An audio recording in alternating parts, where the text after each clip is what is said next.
નમસ્કાર વિદ્યાર્થી મિત્રો, આજે આ વિડીયોના દ્વારા ધોરણ 8 ચેપ્ટર નંબર 4 સંસ્કૃત વિષયનું યહી સુધીર એ ચેપ્ટરના સ્વાધ્યાયના પ્રશ્નોની ચર્ચા આપણે કરીએ છીએ. હું ગોળકિયા પ્રવીણભાઈ તમારું બધાનું ખૂબ ખૂબ સ્વાગત કરું છું. જોઈએ આપણે આ સંસ્કૃતનો વિડીયો એટલે કે યહી સુધીર એના સ્વાધ્યાય પાઠ્યપુસ્તકના એના પ્રશ્નો અને તેના સાચા ઉત્તરો.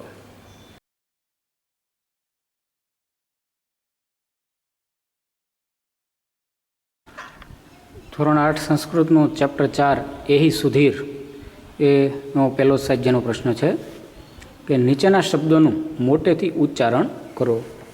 તો વિદ્યાર્થી મિત્રો, આમાં માત્ર તમારે ઉચ્ચારણ કરવાનું છે. શબ્દો છે સુવિક્રમ, ખેલનાયકમ, વજ્રકાયતામ, મૃણાલિની, કુસુમેર્ધિવિદ્યામ, સજ્જિનુયામ, જ્ઞાનવારિધો અને અનુગચ્છામ. આવા માત્ર તમારે વાંચન કરવાનું છે.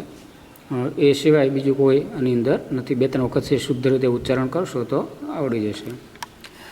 એ પછી છે બીજો પ્રશ્ન કે આપેલી કાવ્ય પંક્તિઓ પૂર્ણ કરો. યહી સુધીર એ નામની જે કાવ્ય પંક્તિ છે છેલ્લે વિંદામથી અટકવાનું. તો આપણે એનો જવાબ જોઈએ. યહી સુધીર, યહી સુવિક્રમ, ખેલનાણમ ગચ્છામ, ધાવન કુર્દન ચલનેહ ખેલે, વજ્રકાયતા વિંદામ. આવી એક બીજી કાવ્ય પંક્તિ છે. તન્વાહ અને છેલ્લે છે જીવામ. આવી રીતની જોઈએ આપણે. ઉત્તર છે તેનો તન્વા મનસા હિતમ ચરંત સદા ગુરુન અનુગચ્છામ, ભારત માતુ સેવા સત્કાર દેશ હિતાર્થ જીવામ. આ રીતે આ બંનેની કાવ્ય પંક્તિઓ જોઈ. ત્રીજી પંક્તિ છે યહી દિનેશ વિહરામ. એ વચ્ચેનું પંક્તિ પૂરું કરીએ આપણે. યહી દિનેશ પ્રણવ ગણેશ જ્ઞાનનિધિ સમુચ્છિન્યામ, યહી શારદે ગિરિજે વરદે, જ્ઞાનવારિધો વિહરામ. તો આ રીતે આ 3 કાવ્ય પંક્તિઓ છે. ત્યાર પછી એવો પ્રશ્ન છે નીચેના જેવા ક્રિયા આધારિત શબ્દો કાવ્યમાંથી શોધીને લખો. ઉદાહરણ છે ગચ્છામ. તો આવા ક્રિયા આધારિત ગચ્છામ, વિંદામ એવા છે જોઈએ. તો ઉત્તરમાં જોઈએ આવા શબ્દો. પેલું છે વિંદામ, બીજું છે અર્ચામ, ત્રીજું છે વિહરામ, ચોથું છે અનુગચ્છામ અને 5મું છે જીવામ. તો આવા શબ્દો પણ આની અંદર આવે છે. ચોથો પ્રશ્ન છે આપેલા પ્રશ્નોના જવાબ સંસ્કૃત ભાષામાં આપો. પહેલો પ્રશ્ન વજ્રકાયતા કથમ વિંદામ. તો વિદ્યાર્થી મિત્રો, આનો જવાબ સંસ્કૃત ભાષામાં છે કે ધાવન કુર્દન ચલનેહ ખેલેહ વજ્રકાયતા વિંદામ.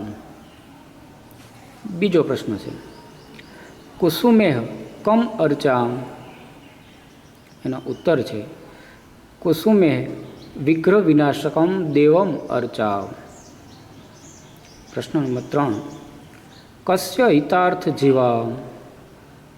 તો એનો ઉત્તર છે વયમ દેશસ્ય હિતાર્થ જીવામ. તો આ રીતે એનો સંસ્કૃત ભાષામાં આપણે છે એ જવાબ જોયો. ત્યારબાદ ચોથો પ્રશ્ન છે કે સદા કાન અનુગચ્છામ. એનો ઉત્તર છે વયમ સદા ગુરુજનાન અનુગચ્છામ.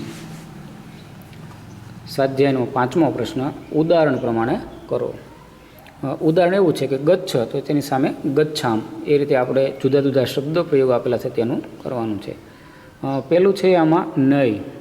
તો નયનો જવાબ આવશે નયામ. પછી છે પીબ એટલે કે પીબામ. અનુગચ્છ, તો એનો જવાબ આવશે અનુગચ્છામ. અને વિંદ, તો એનો જવાબ આવશે વિંદામ. તો આ ઉપરાંત નય એટલે કે નયામ એટલે કે અમે અથવા આપણે લઈ જઈએ છીએ.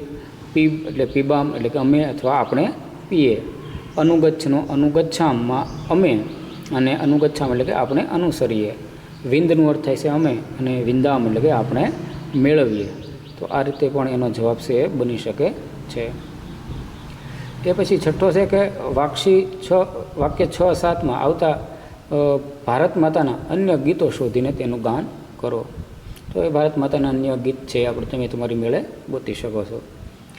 7મો પ્રશ્નમાં આવે છે કે ભારત માતાનું એક ચિત્ર છે એ બનાવવાનું છે. વિદ્યાર્થી મિત્રો એ પણ તમે કરી શકો.